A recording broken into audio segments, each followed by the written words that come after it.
Si l'État est en partie fragilisé par la révolution numérique dans ses fonctions régaliennes, c'est encore plus vrai dans les domaines où son intervention n'est pas indispensable, mais résulte d'un mouvement d'accroissement du poids des autorités publiques, en particulier au XXe siècle. La France en est un bon exemple, avec des restrictions importantes en matière de liberté d'entreprendre, d'échanger, et même de liberté d'expression si on compare aux principaux pays industrialisés.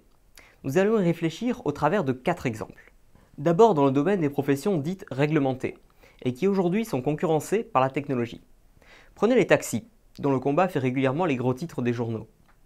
L'État a instauré une licence obligatoire pour exercer le métier de chauffeur de taxi, ce qui, à la différence de la médecine par exemple, ne peut s'expliquer que par une volonté d'exercer un peu plus de pouvoir et d'en profiter pour accorder une rente de situation que la concurrence ne permettrait pas. Et c'est précisément ce qui s'est passé, puisque les nouvelles licences se sont faites tellement rares que les licences déjà en circulation, et accordées initialement à titre gratuit, se sont peu à peu revendues entre anciens et futurs chauffeurs de taxi à des prix atteignant 100 000 à 200 000 euros. Les effets de la rareté artificielle ont été au rendez-vous, des prix trop élevés, une offre trop rare, un service souvent médiocre et une absence d'efforts sérieux de modernisation au bénéfice du consommateur. C'est ainsi que l'entreprise américaine Uber a comblé ce manque avec un service de chauffeur privé dont la qualité de service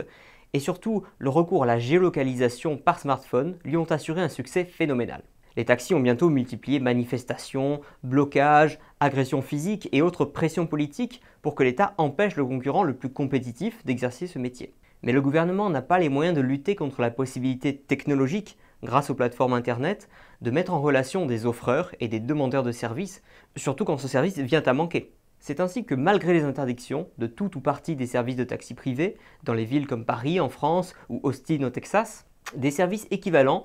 se sont créés plus ou moins clandestinement, sans les garanties de sécurité d'un service légal et avec une précarité totale pour les chauffeurs mis au chômage par la volonté de protéger les vieux services de taxi dépassés par la technologie, victimes de leur inertie, accrochés à leur rente. C'est la même volonté de maintenir un monde dépassé par les progrès technologiques, dont les consommateurs veulent naturellement bénéficier, y compris au détriment d'une minorité qui profitait du statu quo, qui explique les tentatives de réguler les services de vidéo tels que Netflix. Refusant d'admettre que le décloisonnement mondial permis par le web a créé une demande d'accès plus large des consommateurs du monde entier au contenu de leur choix, au moment de leur choix, Netflix, présent depuis les années 1990 aux États-Unis, a donc dû se soumettre à de nombreuses obligations et limitations légales imposées par la France, retardant son arrivée à l'année 2014 avec un catalogue très appauvri par cette législation particulière.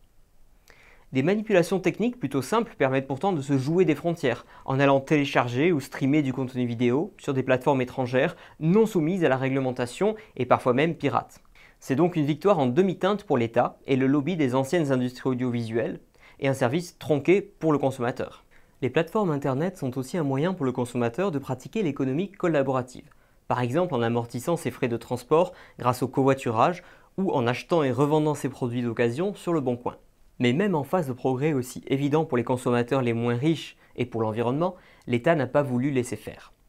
On a donc appris en 2016 qu'un projet de taxe sur les revenus de l'économie de partage était à l'étude, ce qui montre, s'il en était besoin, que les intérêts d'une minorité, ici les professionnels concurrencés par des services qui remplissent leurs fonctions à moindre coût, sont capables de l'emporter sur la majorité de millions d'utilisateurs qui rentabilisent comme ils peuvent leurs voitures, leurs appartements ou leurs vieux objets.